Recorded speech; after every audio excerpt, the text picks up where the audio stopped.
Welcome back to Indian Hills. 2-0 Braves lead it as we go to the bottom of the second inning. So Ramapo has something going here with 2 outs. Runners at first and second. And here's JK McAvoy. Takes the pitch low, ball 1. McAvoy, the Ramapo catcher. Junior hitting in the number 5 slot. That's low in the dirt. It's her first year as a catcher. She's learning the position as she goes. She's a converted third baseman. A catcher graduated last year. Not an easy position to step into, especially as a junior. You're late in your high school career, but she volunteered, and she's doing a great job behind the plate. Right now she's ahead in the count, 3-0. So Durando, who got the first 2 outs quickly, now a pitch away from loading the bases. And she does. Well, Ramapo threatening now with 2 outs, bases loaded.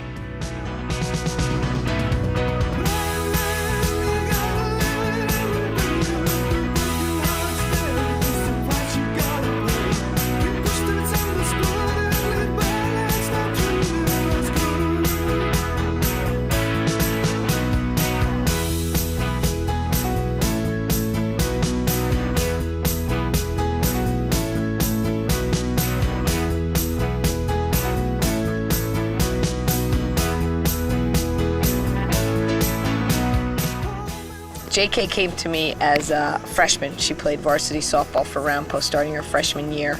But I live in the community, so I was excited about JK coming here. Knew that she was a very good all-around athlete and that she would right away be an impact player for us as a freshman. Her freshman year, she was a utility player for us. She played some at shortstop, some at second base, a little bit in the outfield. Her sophomore year, she was our regular third baseman. And then her junior year, we moved her to catcher. So JK is pretty versatile. She can really play anywhere. JK got some all-league honors as a sophomore at third base. She had great range, a terrific arm, and she really kind of came in and solidified that spot for us. Unfortunately, the catcher graduated, and we had hoped another player was going to fill that role. We went down to Florida. We do a 10-game preseason training in Florida, and we were rotating 3 kids through, and JK really emerged as the catcher when we came back from Florida, and we realized that we were going to have to move some other players in to help us at third, and in order for us to solidify our infield. I mean, catching is really one of the key crucial positions on a field, and if you don't have somebody that can handle the pitcher, call the game. We let our catchers call the game. Yes, sometimes we'll help them, but they basically develop a rapport with the pitcher to actually call their own games. And you have to have somebody that has good vision, good instincts, and really is a vocal leader. And JK really emerged as that. We were a team without any seniors last year, so the juniors really had to step up and be the leaders, and JK really emerged as that person for us last year. The other really great thing about JK is that JK is always team first. And, last year when we had to move her out of third base, where she was certainly much more comfortable, probably would have received all league, all county honors there.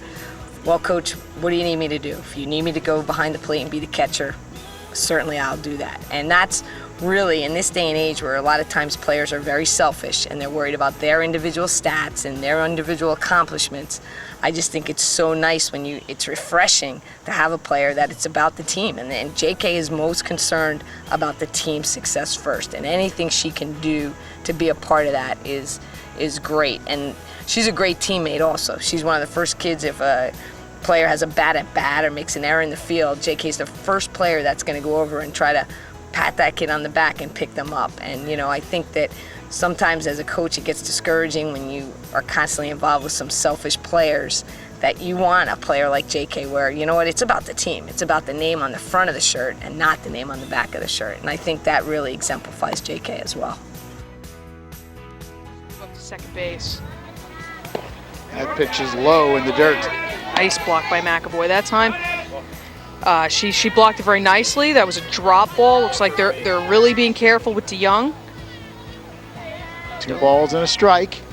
Runner at second, way upstairs. 2 outs and a runner at first. 1 run in here in the bottom of the third. Pitch low in the dirt. Nice block again by McAvoy. She really is doing a nice job back there. Nocta likes this drop, and the drop, it tends to bounce. Keeps your catcher on her toes. Nice pitch. Strike on the outside corner. She's a strong kid. And I think that in a college environment, where you're looking for kids that can play more than one position based on, your graduation rates, what kids you have coming in and that kind of thing, that, she's a kid that could play third base, play shortstop, play second base, go behind the plate for you, and truthfully play the outfield because, her general sense and her abilities are all there. And I think that, in a coaching environment where she's playing, in a more concentrated environment instead of trying to balance going to softball hitting lesson and then running to basketball practice and stuff, I think that's when her maximum potential is really going to be reached.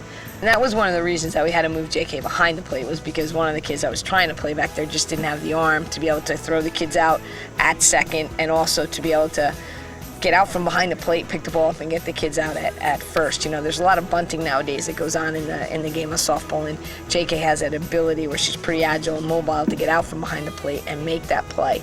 And, as far as, when she plays in the infield, the kid has a great arm. And this is something that has grown as she's, gotten older, too. She's gotten bigger. She's gotten stronger. As a freshman, she certainly didn't throw the way she's throwing now, at the end of her junior year.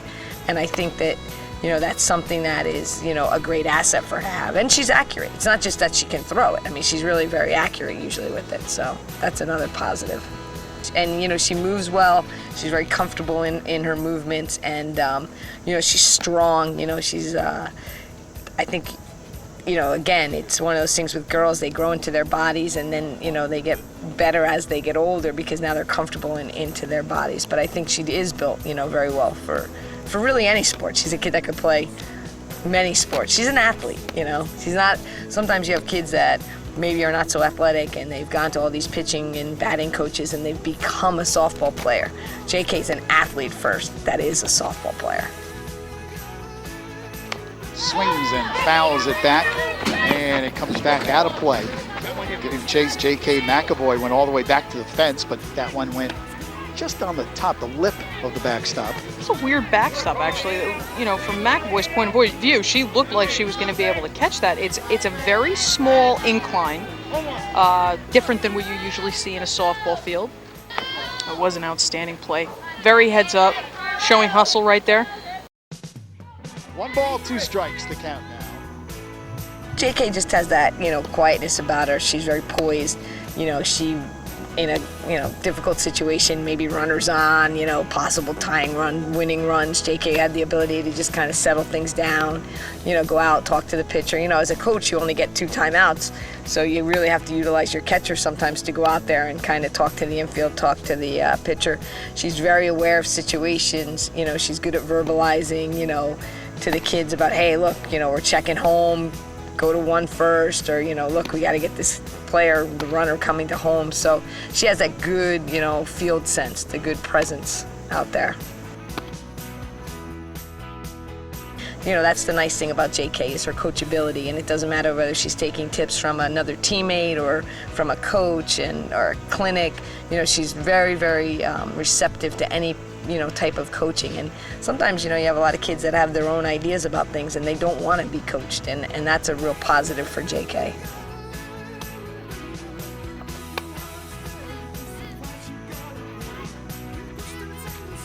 JK is one of those classic definition of a student athlete. She's a kid that's taking honors, AP courses, and balancing that with a full athletic load. If you know anything about, high school sports, basketball starts right after Thanksgiving, and it goes, into the beginning of March, and then softball's in full swing, and that's going to the end of the school year. And she's got that ability to be able to maintain very high academics while participating in 2 full-time varsity sports.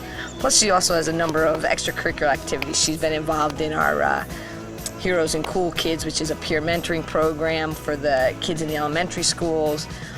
She's also part of our National Honor Society, so she really has the whole package. As far as her intelligence on the athletic fields, it's just one more positive as a coach. We all know how easy it is sometimes to explain something to a kid that has that level of intelligence that can absorb what you're saying and then process it and put it out on the field.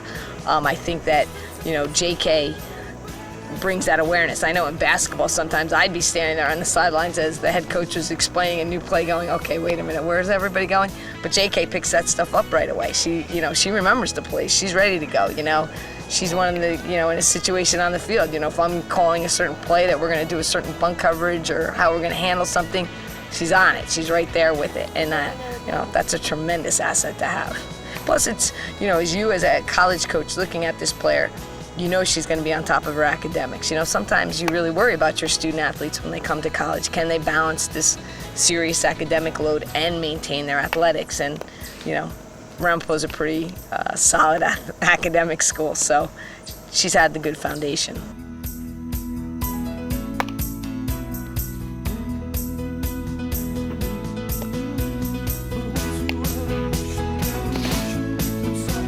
The bar's set very high here. You walk into school and you're playing for Ramapo. We tell the kids all the time, you're putting that uniform on with the name Ramapo in the front of it.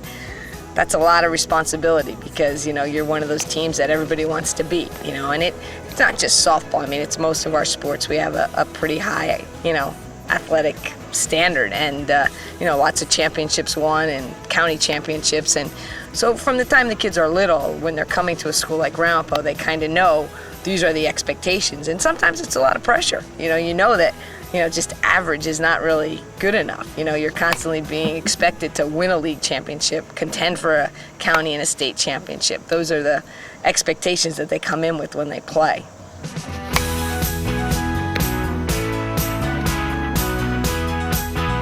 That's the beauty of JK. I mean, she is an athlete first, and kids that are athletic, in this day and age, many of them aren't playing multiple sports anymore. And the whole time as JK grew up, she played, many sports. She played soccer, she played basketball, she played softball.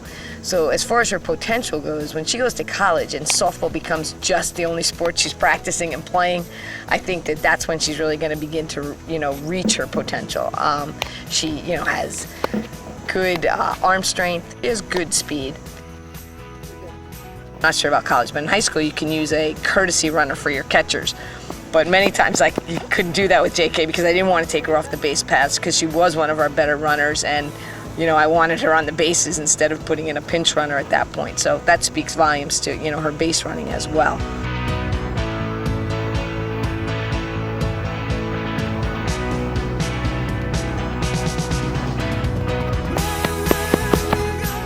JK is a great asset to any college program right now because she's going to bring to you a passion, an enthusiasm, tremendous intensity. She's one of those players that will work so hard for you, be very respectful of her teammates, her coaches, and she's a leader, and she's one of those players that, will emerge for you over time, and I think just wants to be a part of that, academic and athletic environment.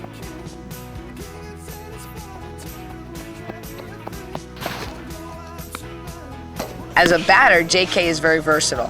When she was younger, we started her at the top of the lineup because she had a good, on-base percentage and she could bunt very effectively, and was a very good base runner. But then as, players graduated and stuff, we moved JK into the middle of the lineup. We used her sometimes in the 3 spot, 4 spot, 5 spot, depending on, various situations. A very good contact hitter, very good decisions at the plate. I think she only struck out maybe 5 times the whole season. So she's gonna make contact. She's gonna get the ball in play for you.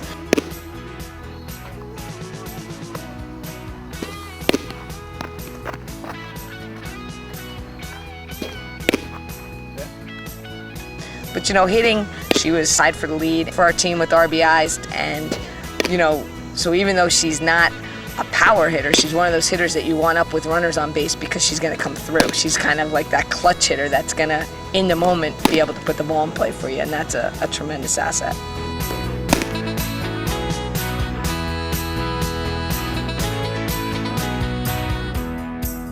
A few more. Check out JK McAvoy. She singles to left. And that scores Tori Sobel. Ramapo rolls on to win 7-1, and their coach Leslie Seaver. It's another one of those situations where JK is the leader on the basketball court too, because she's our point guard. So very similar to the catching situation here. She is trying to run the offense and, you know, get the kids set up, and she, again, has that presence about herself to see the court. She has very good court vision. She makes good decisions with the ball. And her teammates respect her. You know, they look up to her to be a leader, and you know, she's got that little bit of a savvy that you need to have as a point guard. Handles the ball very well, you know, and just makes good decisions. And basketball is a quick kind of game, and you have to be able to see the court and make those good choices.